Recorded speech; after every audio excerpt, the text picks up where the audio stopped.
It's the Redirect Podcast. Search industry research, discussion, and analysis from the Black Truck Media and Marketing Headquarters. And now, redirecting you to the Black Truck team.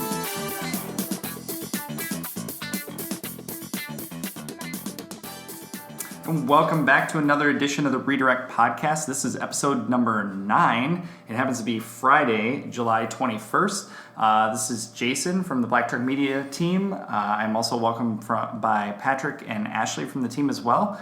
And I just got back from MozCon 2017, so I'm hoping to share quite a few insights from there, maybe a couple big takeaways, kind of that general overarching theme with you guys. I've kept that somewhat of a secret, and I don't think I even teased you guys with any of that information the whole week while I was gone. So I'm looking forward to sharing that, and then to keep things moving forward as normal, you guys have a couple pieces of information as well. So so I'm going to continue to keep you in suspense and ask one of you to go ahead and start with a piece of content, because I'm curious to see if any of it correlates to what I have to share too.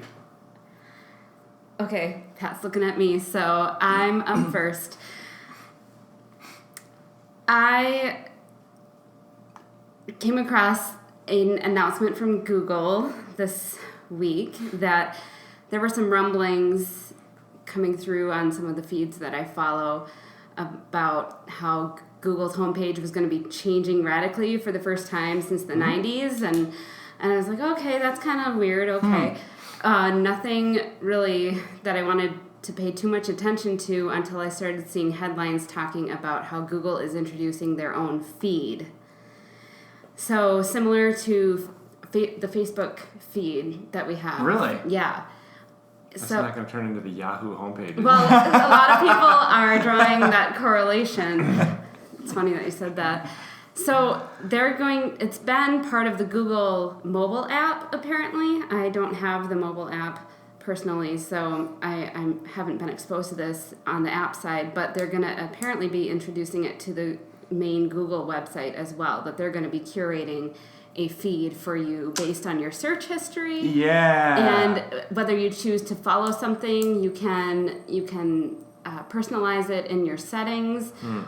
So apparently this is going to be correlated when you're signed into your Google Remind me, and account. I'll show you on the Pixel. So you have the normal Google Assistant. You know, I have mine set that my phone has to be kind of awake to function any of it, just because I don't want to be I don't want to be in a meeting and we start talking about this stuff and be like, okay, Google, and the thing starts chiming. So you actually have to unlock the phone first. But if it's unlocked and you swipe the phone immediately, I guess it would be if you thumb to the right. That's what comes up, and you get all the personal assistant stuff. So like if you're flying, it'll pull all your flight data in, or your schedule for the day or the week. But then right below that, if you keep scrolling, it pulls in almost like Google News or things that you would be. I equate it to more like what Google News is right now, and how you can personalize that in your settings.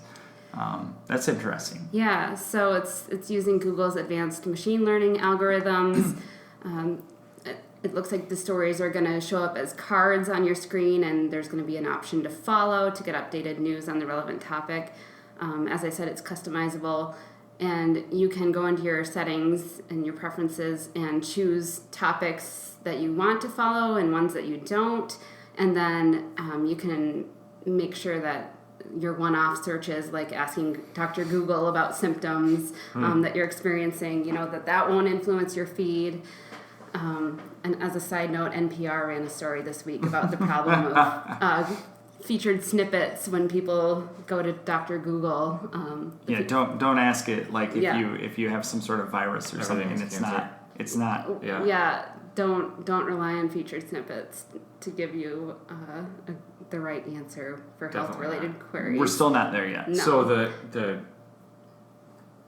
mobile app that you referenced, is it the Google or is it Google News? It's just said a Google app. I have an iPhone and I use Google products for search. Okay. I used to use Google News, but I didn't like the way it worked out. And then last time I updated OS to the new Apple News, I use Apple News a lot on my phone, and it was far superior to the customization of the Google News. I'd stop using Google News. So hopefully it's not bringing Google News into the Google search app, because I didn't think that was very functional. Obviously a lot's changed since then, probably. I've read a few different articles on this Google feed. I don't have, all the details yet, but I think this is... my concern when I first heard about it, and a lot of people are also expressing this online, is that this is only going to deepen the problem of filter bubbles and echo chambers, and how we how our feeds are curated for us, and how the options that we choose are going to create those filters. Google says that it will also include trending news stories and diverse perspectives and related articles, but I think there's still potential for people to create their own filter bubbles by choosing what to follow and not follow. Apparently there's a fact check box so people can report things that look shady, so that's a good thing. As I said, this is going to compete with Facebook. Facebook's newsfeed relies mostly on your social graph, so people you follow, and then a story's popularity that's trending. So anyway, when I saw this, I suspected that it would change the search game, but then when I saw Rand Fishkin from Moz tweeting about it last night, it kind of became more apparent. He's saying it's going to, it's going to be big business. Optimizing for the Google News feed is going to be big business in SEO and the content worlds. He has a few different tweets. Maybe I'll include a snapshot of this in our blog post for this podcast episode, but he also predicted it could make our filter bubbles worse. So that's a really good, it's a good correlation. So his tweets were really good correlation what he spoke about at MozCon and what he closed out day 3. So if I work backwards, in terms of things that stuck out to me, or typically if I look at my notes and go, well, Jason, where did you write the most notes? It was either applicable to me from, oh, wow, that's really interesting, I should probably pay attention, or agency side or client side.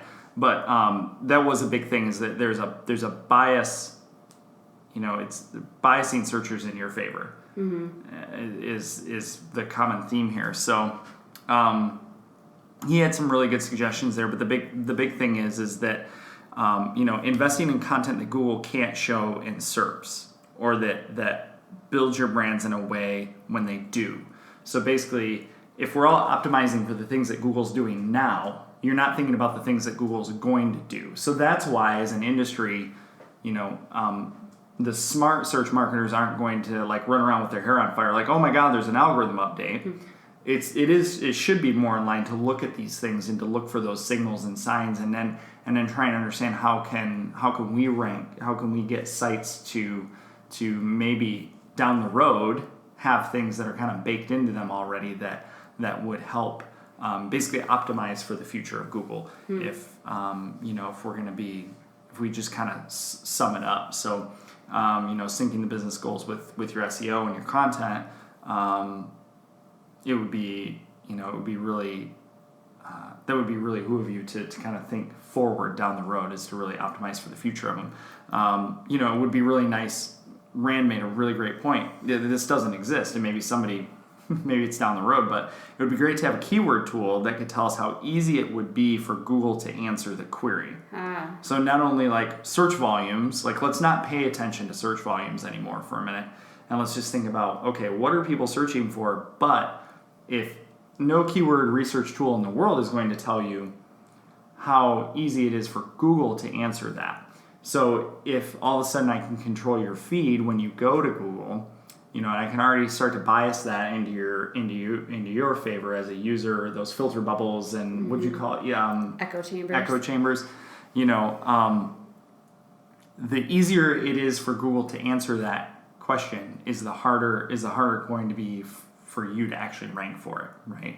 Meaning this goes beyond featured snippets. A user never has to leave Google. They're going to take your content. They're going to be able to easily strip your content off of your site, never give you proper credit. I mean, these are all things that have signs written all over them in the direction that they're going with machine learning, and they don't have full control over the machine, right? There still has to be some. We're feeding the machine. Correct. Absolutely. And it's all a matter of what we put into it. Yeah.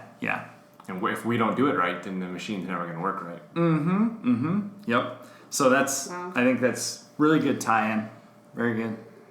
So I stumbled across a source that I don't normally go to read, the Yoast blog. Yeah, I found published yesterday a guide to mobile SEO, and it was pretty interesting. The biggest takeaway I took from it is that 2018 is going to change a lot of things because as Google is searching towards the mobile first index, and the results on your desktop are going to be based on a mobile index. And starting next year, indexes on all your desktop versions are going to be based on results from your mobile site. So everybody's sites are going to get re-indexed and annotated inside of Google. So we really need to start working on optimizing those things that we maybe kind of just gloss over sometimes when we're focusing on mobile sites. The biggest thing I saw in that is those little things that we talk about in here. They're like, the scripts there's too much code in the backside. There's a lot of scripts on here, and your image sizes are too big. Those little things are going to become a lot more important because that's how you're going to end up showing up on your desktop. If you have a site that loads super slow on mobile, or your images aren't responsive, not just a responsive site, the images are going to be responsive, then we have to dig deeper into that. I think now is a time. I mean, we always keep saying that mobile first, but I think we saw it was at 14 or 15 when there was the first time ever Google said on this date, mobile is more important. And it that's a new scene with it. So it's interesting though. I think too. There's a lot of hype around that. Right. So there was a big discussion. So at SearchLab, what was the theme? The theme was very much machine learning, and there was discussion about mobile too, but it was very hardcore machine learning. And I would say the inbounder that focused there too, and these were all unique presentations. Like I haven't heard a duplicate presentation this year, and everybody's kind of following that same machine learning pace, but machine learning more so in the side of natural language, voice search, that type of thing, which alludes to mobile for sure, but then also the content side, and creating content that you want to read, not content that just Google wants to read. But another one that stood out for me again on day three hit a lot of really, really great presenters. Not that any of the other days didn't, but Cindy Crump. So Mobile Moxie, we use some of Mobile Moxie's tools here, and great point is mobile friendliness is not mobile first. Just because your site is mobile friendly doesn't mean that you're thinking about it as far as the mobile first indexation that could come. So that was the other battle, was both her and Rand and a couple others said, do we believe, what do we think about the mobile index? Is it going to happen? Is it not? And everybody's kind of on the fence, right? Like Rand all but about went on the record to say, we'll see. Right. At the same time though, don't sit back. Don't sit back. No. Just make the corrections. Right. When I was going through this, it actually led me down a different path, and a whole new segment that's kind of always been important to me to talk about, but we don't really take a lot of action on it, is image SEO. Is specifically optimizing an entire site's source of images and how to name them, how to choose the files. And it gave a whole entire breakdown on how you need to size an image and not just size it properly as far as dimensions go, but reduce file size. It gave tips on, you can have your proper dimensions in DPI, but you can strip data from it to make the file even smaller to help your image load even better. It was really informative, and it's all the stuff that I knew had to be done, but didn't really verbalize it and didn't know really how to go about doing it because it's not part of our path right now. The way we're doing things in house here, and it's like whose job is that? Where does so that on that mobile focus? Yeah, because it's right now it's is it the developer's job to do that, or is it the SEO's job to do that? So now we blur the lines between SEO and developer. Because the optimization of images, image SEO, is technically it's tools outside of the marketing suite of tools we use. Sure. It's not something that the average SEO does. However, it's going to be very important to the way a site can load.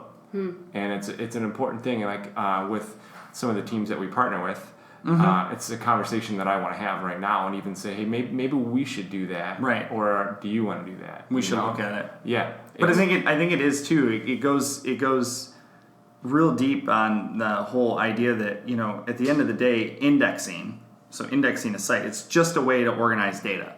Right. So that's all you're doing. Like, indexation is a way to organize data so that it's easy to get through. Make it easy to get through. Right. If that file, that image is gigantic, that's just making that the mobile first side of things, if you will, the mobile index, I should say, is gonna be much more challenging for you. So we'll make sure we link to that. That's a really good piece. I think I wanted to touch on one more. There's multiple things that Cindy said from Mobile Moxie in her presentation, but the voice first, the whole voice first side of things, so is it mobile first, or is it voice, is it AI, is it offline, and really, like, her whole shtick was, it's what they're trying to force us to is cloud. It's cloud first. And there were definitely some head nods in the crowd, but then there were also some people that kind of went, I don't know.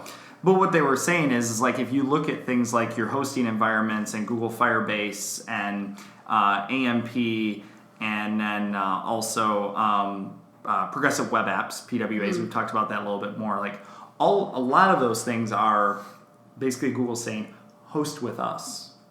Because it's going to be faster, and that's how you get the offline experience. Like, I can download a portion of that for an offline experience.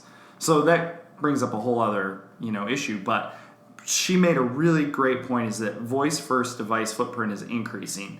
And you have to think about it. We have a lot of devices now, a ton of them, that don't even have screens. They don't have a traditional browser, and they don't even have keywords.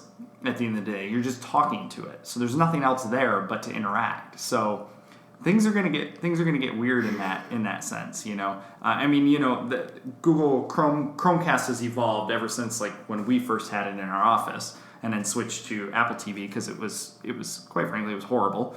But the ability to be able to cast things and search queries to your other devices.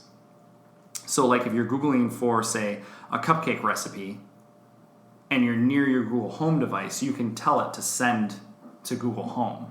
So it will send it to you. Because why would you want to look at a screen or touch a screen when you're baking, when you can just have it read to you the steps and the procedure in making that recipe? So yeah, I found her stuff to be extremely fascinating, but she really stressed the data side of things, making it easier for, back to your point, Pat, Google to extract the data the way that they want, because just simple discovery isn't scalable anymore. It hasn't been for a while. So you have to understand feeds and XML and schema, and because there's a lot of things out there that they're pulling from, and this whole Google feed thing, a lot of those things are coming in at feeds. When we can, we'll probably share some things from our slide deck, but it's pretty interesting to talk about. So yeah, I actually wrote down schema in my notes quite a bit. It's even down to, like, including a separate sitemap for images.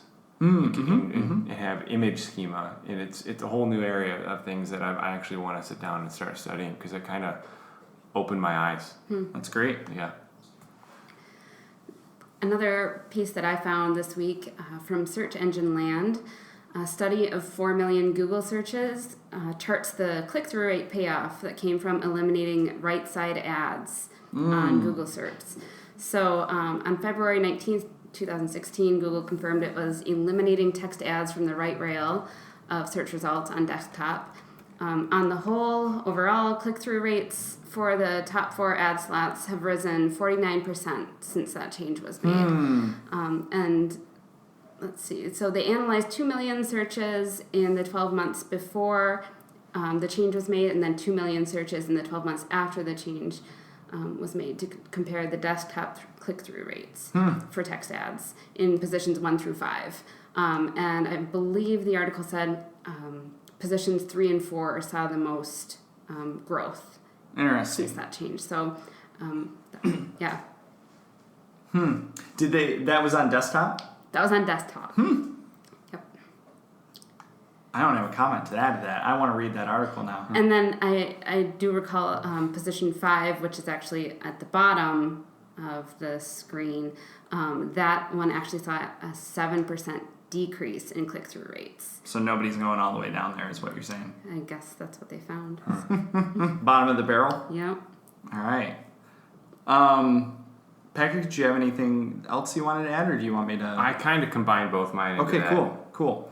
I think to kind of wrap it up, and hopefully, I think as I go back through my notes, I mean, I've only had literally maybe half a day to kind of go through notes. So as you guys know, I'll go back through notes, and I'm going to summarize some things because there's pieces in here I want to pick out and share internally with our team and understand how if it can all be used. But so Dr. Pete from Moz always brings a great presentation with him, and 5 simple tactics for 5 scary changes. He wasn't the most scary, actually. I think a lot more people were scared by what Cindy had to share. But, big takeaways. Is your site secure yet? Get it secure. And he put data out there, projected that something like 2/3 of sites going HTTPS in the next 18 months. So, so of the top 10 sites that Moz tracks, 8 are secure. Whereas probably last year that probably wasn't the case. I'd have to review my notes to know what that stat is, but it's pretty crazy. There's definitely some weird items happening and elements that are popping up that can make it more difficult to compete in that, i.e. that news space. So top stories, news, tweets, all of that. And he said, pay special attention to search queries. And if there's a lot of spaces where it's all ads, and you're not in a position to maybe rank there organically, that might be a spot where you have to pay for it, right? So it doesn't matter how great you think your content is, and you're just not ranking for it organically. That might be an area that if you start to look at it and go, the ecosystem is just blasted with ads and news and tweets, but it's something that is really relevant to you. You might have to set your organic hat aside for a moment and maybe pay to play. That makes sense. So maybe the question back, and a thought-provoking question to end on here is that another way that, by flooding the SERPs with news and top news and tweets and things like that is another way to monetize because we make it more competitive. I don't know. It could be good. So will the game change though if everyone's forced to pay for it? Oh, yeah. I mean, totally. You're going to lose a lot of players. Right. Yeah, it's hard to say. I don't know. But it's a lot to think about. Yeah. So hopefully in the next coming weeks here, I will have my notes further solidified as we continue to explore more industry news. End of the day, it was a great conference. It was good. I was very fortunate to be able to go and to listen. They always do a great job, Pat. I know you were there last year and got a lot of value out of that one too. So we will continue to go to these types of events and share our knowledge with listeners as well as clients. So until next week, thank you for listening to this episode of the Redirect Podcast, and we will catch you then. Good luck. This has been the Redirect Podcast. Check out the show notes at blacktruckmedia.com and add us on iTunes and Stitcher.